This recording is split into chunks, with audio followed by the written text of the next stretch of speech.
A young woman is wasting away in a quiet German bedroom. Priests pray over her. Her family believes they're fighting evil, but as the ritual drags on and her body collapses, the most terrifying possibility isn't that a demon entered the room. It's that everyone inside became too certain to stop what's happening. What you are about to hear is believed to be real, based on witness accounts, testimonies, and public record. This is terrifying and true.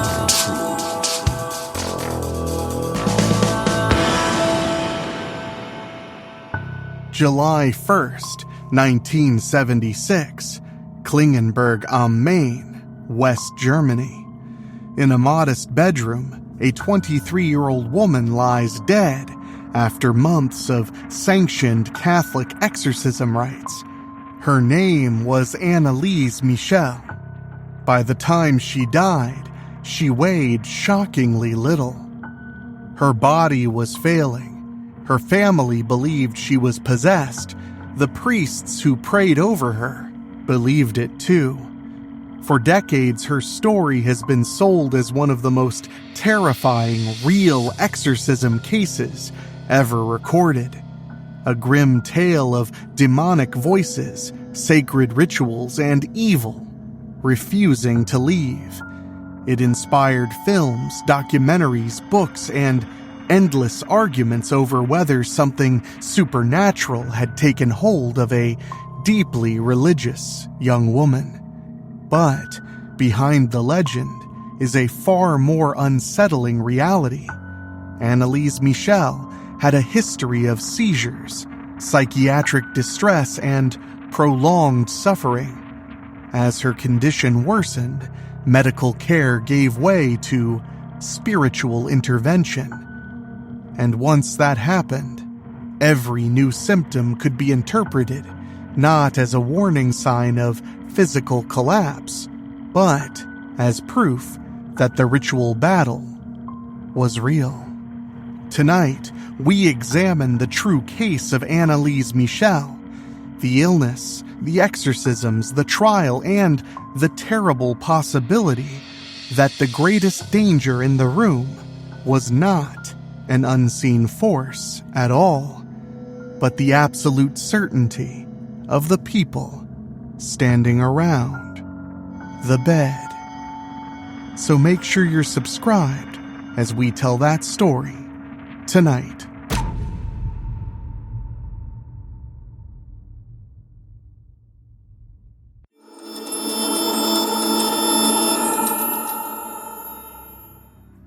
On July 1st, 1976, in Klingenberg am Main, West Germany, inside a modest family home, a 23-year-old woman lies dying in a bedroom that has become, over the past 10 months, a battleground.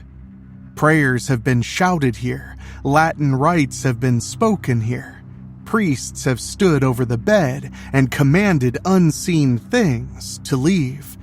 Tapes have rolled, parents have watched, and as the room narrowed around her, ritual after ritual, session after session, her body kept doing what bodies do when nobody truly stops the collapse. It weakened, starved, and failed.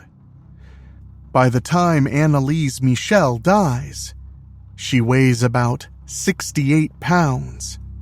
The priests who prayed over her will later insist she was possessed. Her parents will insist the same. The state will charge all four with negligent homicide, arguing that her death could have been prevented even a week before the end if someone had simply called a doctor. And that is the real horror of this story. Not the possibility that evil entered the room, but the certainty that a suffering young woman did. and the people around her answered suffering with conviction instead of care. For decades, the case of Anneliese Michel has been sold as the real exorcism story, the one too disturbing for fiction, the one that inspired movies, arguments, pilgrimages, and endless debates about faith, demons, medicine, and the limits of reason. But the truth is more troubling than the legend, because the truth does not need spinning furniture or sulphurous shadows. It only needs a sick young woman, a devout family, a church willing to authorize ritual, and enough certainty in the room to make every warning sign appear to be proof of the very thing that was killing her. Before she became an infamous case, before she became shorthand for real exorcism, Anneliese Michel was a Bavarian student from a deeply Catholic family in the town of Klingenberg. Contemporary reporting described her as deeply religious, raised by equally religious parents, with a home life steeped not casually in faith, but in a worldview where sin, suffering, guilt, redemption, and spiritual warfare were all part of reality, not metaphor or old folklore, but cold, hard reality. That matters because cases like this do not begin with spectacle, they begin with atmosphere.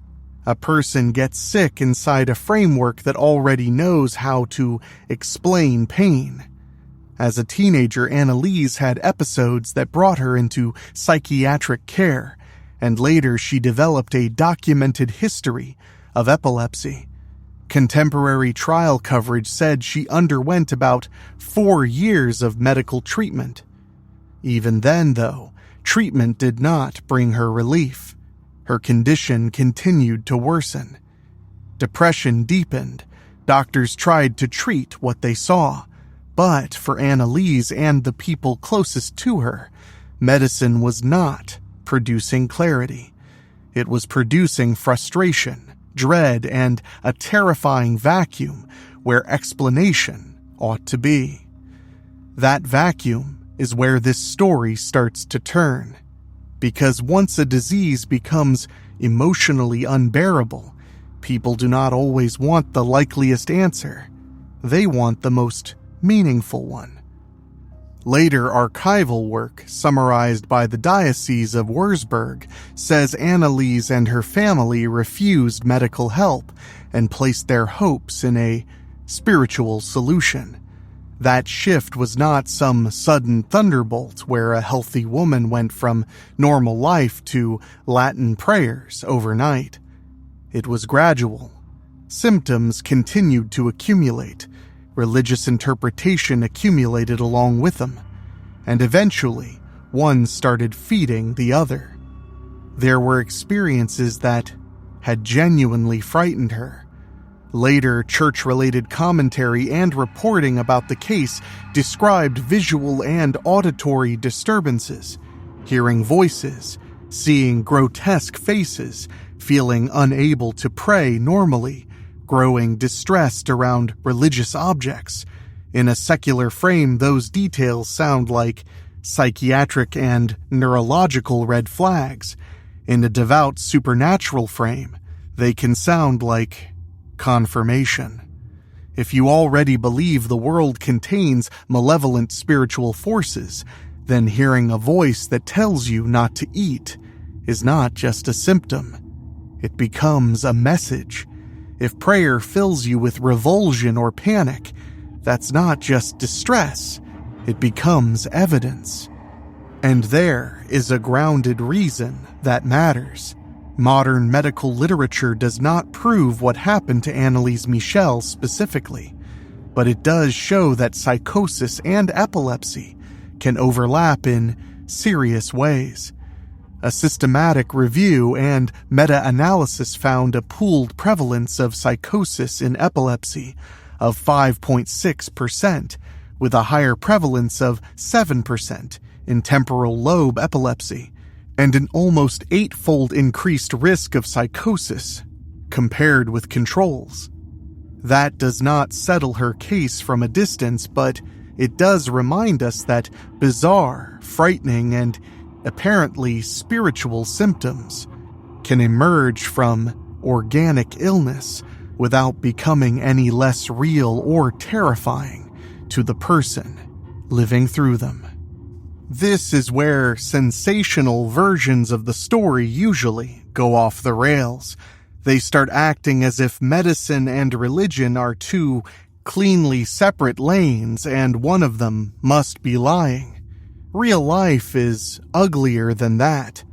A devout person with epilepsy, depression, hallucinations, and a collapsing sense of self can experience everything as spiritually meaningful while still being profoundly medically unwell. Those are not opposites. They can happen at the same time, and that overlap may be exactly what made Anneliese Michel's case so combustible. Eventually, Father Ernst Alt, a local priest, became convinced that more than illness was at work. Another priest, Arnold Renz, would later be assigned to perform the formal rite. Above them was Bishop Joseph Stangl of Würzburg, whose permission mattered because a major exorcism was never supposed to be a casual local event. Even modern Catholic guidance is explicit. A solemn or major exorcism may be performed only by a bishop or by a priest with the bishop's special permission, and only after thorough medical, psychological, and psychiatric examination. That guidance is modern, not a record of exactly how things were handled in 1975 Bavaria, but it shows plainly that the church itself sees this territory as dangerous. Once Bishop Stangl approved the rite, the case changed shape completely. Anneliese Michel was no longer simply a sick young woman whose treatment was failing.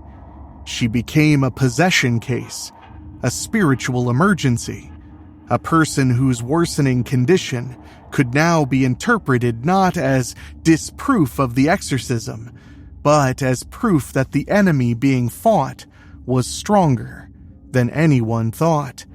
And once that logic takes hold, every failed intervention can become fuel for the next one.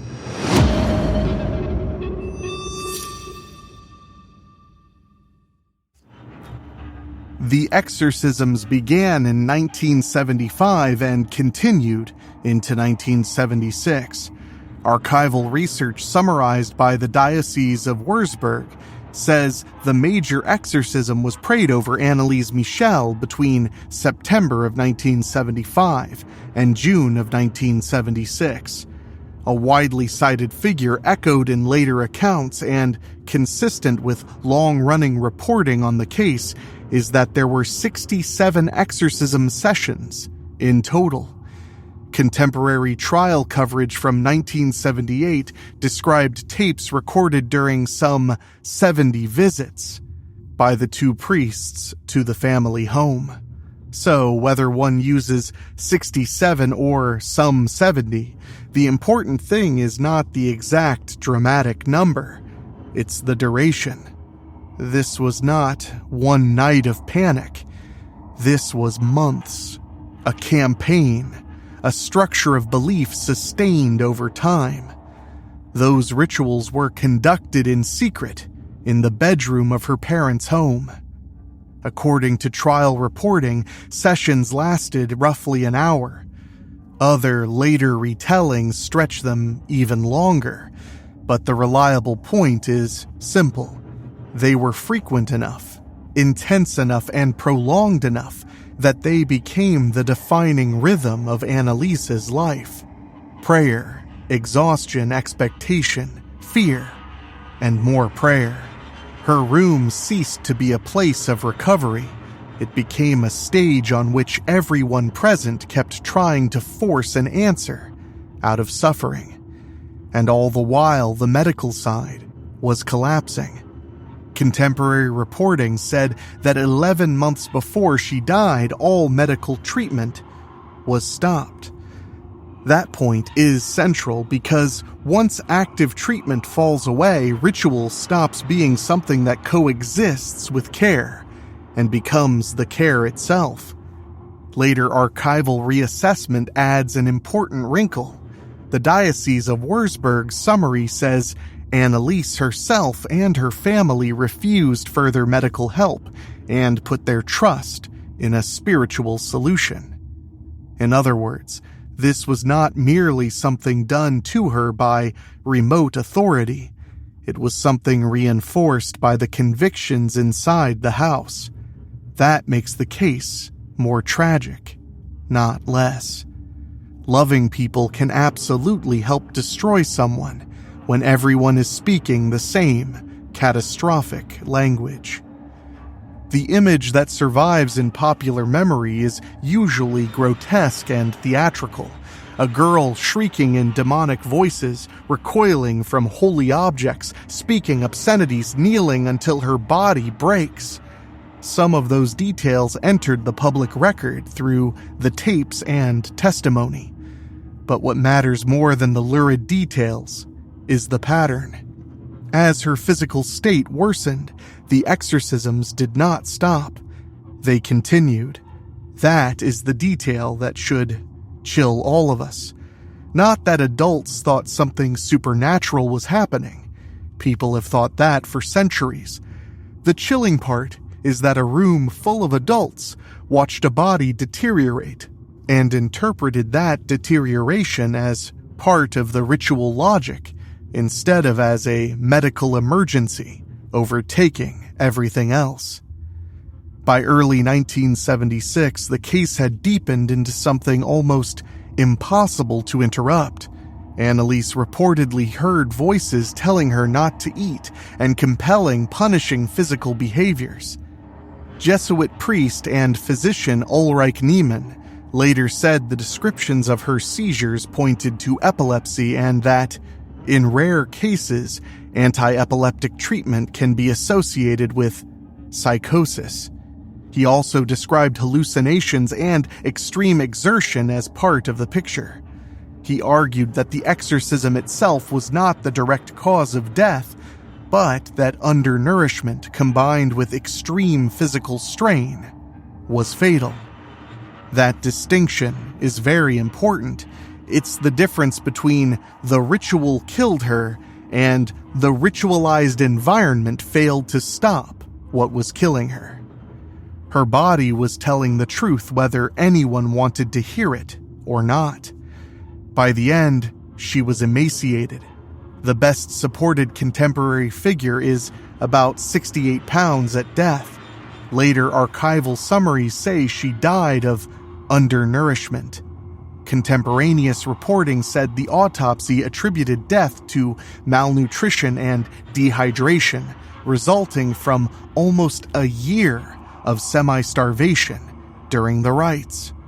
However phrased, the body's testimony was plain. This was not a case of floating above biology. Biology had become the entire emergency. One of the most dangerous things that can happen in a crisis is for worsening evidence to become stronger confirmation of the chosen explanation. If someone believes a person is possessed, refusal to eat can seem as though it's demonic interference. If someone believes a person is profoundly ill, refusal to eat is a medical emergency. Same behavior, different reactions. One framework narrows toward intervention, the other can keep widening until the person at the center disappears inside it. By June of 1976, there was very little ambiguity left in the physical facts. The spiritual narrative was still raging. The body had nearly run out. On July 1st, 1976, Anneliese Michel died at home in Klingenberg. For all the arguments that would come later about devils, rites, visions, and voices, The immediate reality was brutally ordinary. A 23-year-old woman had been allowed to deteriorate to the edge of starvation and beyond. That is where the legend ends and the case begins.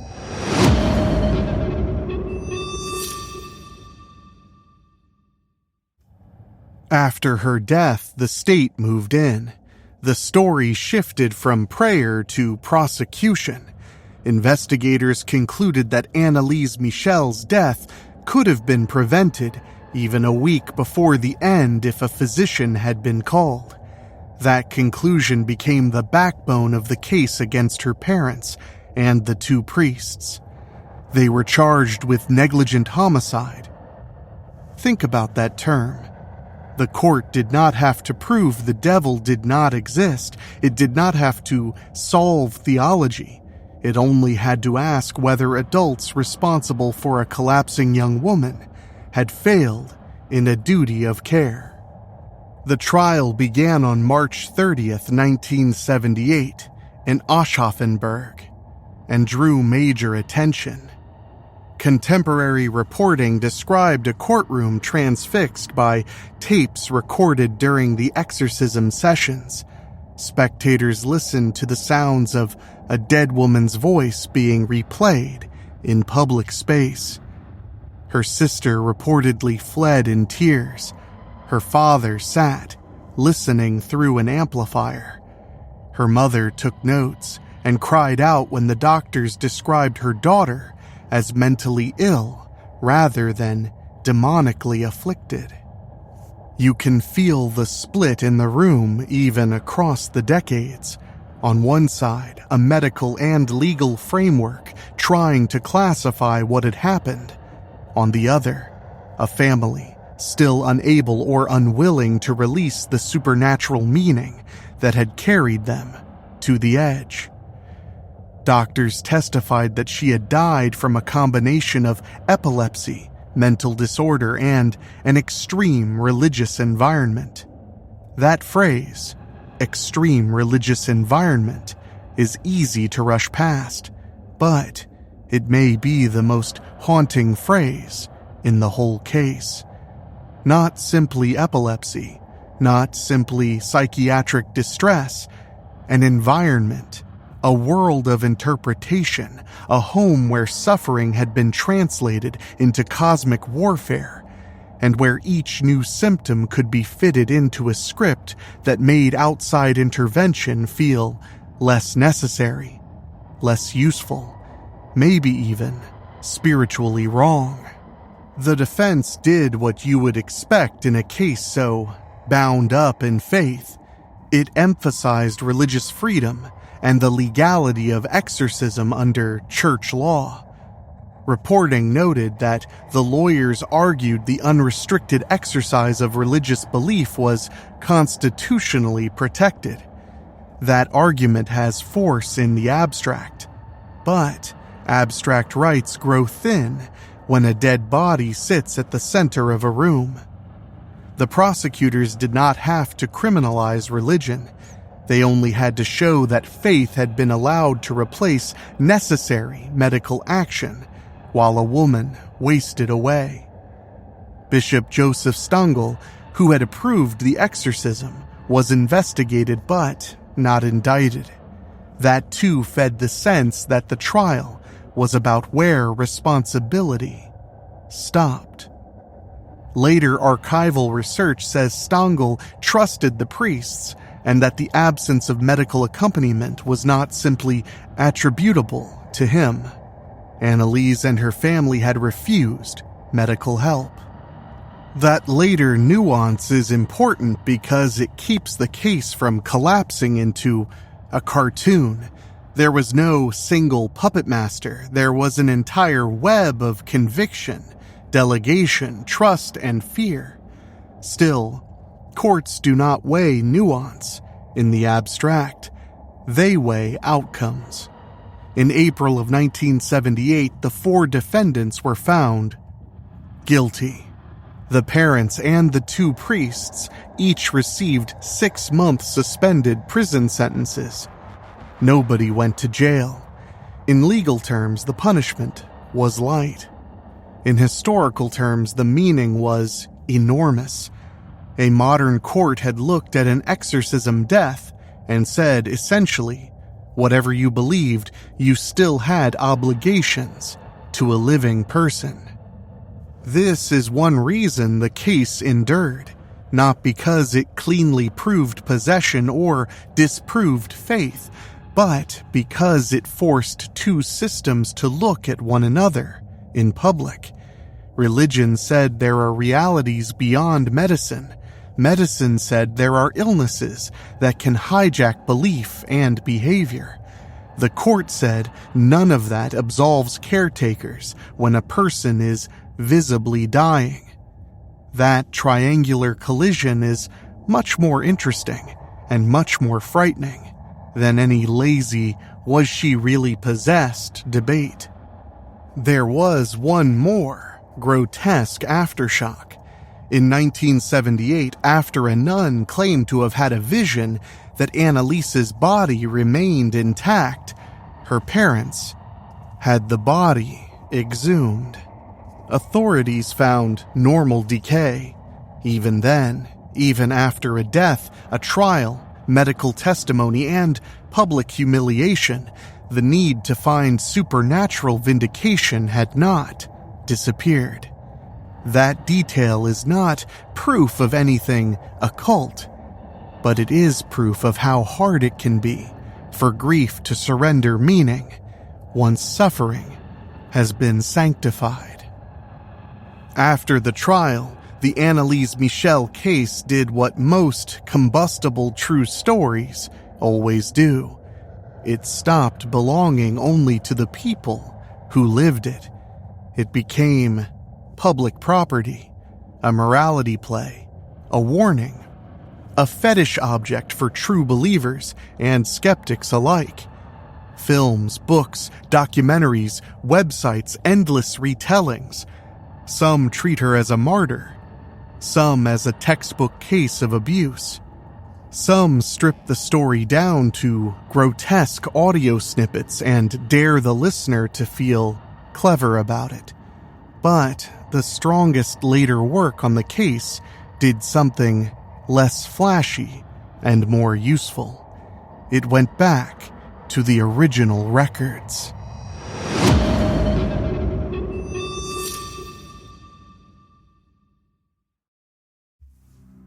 In 2014, the Diocese of Würzburg summarized archival research by historian Petra Ney-Helmuth that had been granted access to state and diocesan files.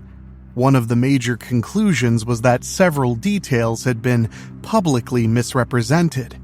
Most important, the exorcism had often been equated directly with the cause of death.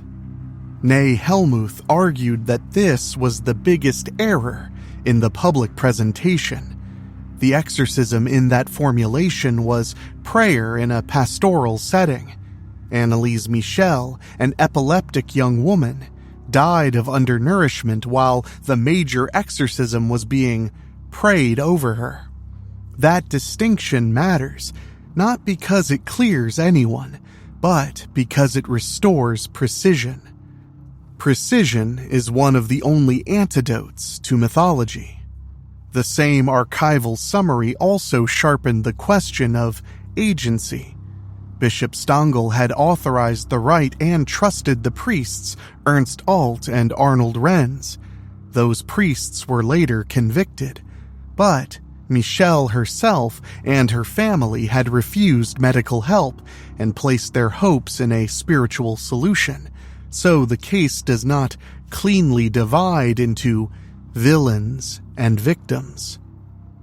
It's a case where the victim may have participated in the framework that helped kill her, and where the people who loved her may have sincerely believed they were serving a higher good while stepping farther and farther away from rescue. That is much closer to how real tragedy works. Modern church guidance makes the case look even more sobering in retrospect. As explained earlier, current Catholic guidance says that only after thorough medical, psychological, and psychiatric examination might a person be referred to an exorcist, and that the Church has historically exercised caution so as not to mistake psychosis or illness for demonic affliction.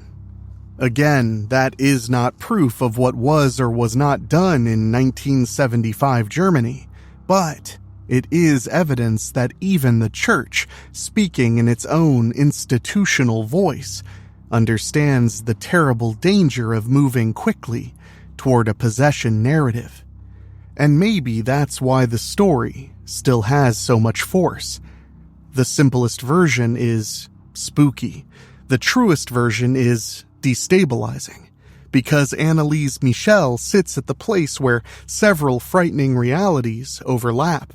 The fragility of the mind, the mystery of neurological illness, the power of culture to script suffering, the way families can become closed systems, the way institutions defer to belief, and the way a person in crisis can become the least authoritative voice in the room, even when everyone insists they are acting for her salvation. So, what exactly happened to Anneliese Michel? The most responsible answer is also the least satisfying to anyone craving a neat, supernatural verdict. She was a deeply religious young woman with epilepsy and severe psychiatric disturbance. She and her family came to believe she was possessed. Church authorities approved months of exorcism. Medical care fell away. She became severely malnourished and dehydrated, and died at home on July 1st, 1976. Her parents and the two priests were convicted of negligent homicide and received suspended sentences. The arguments over demons never ended. The body, however, had already delivered its verdict.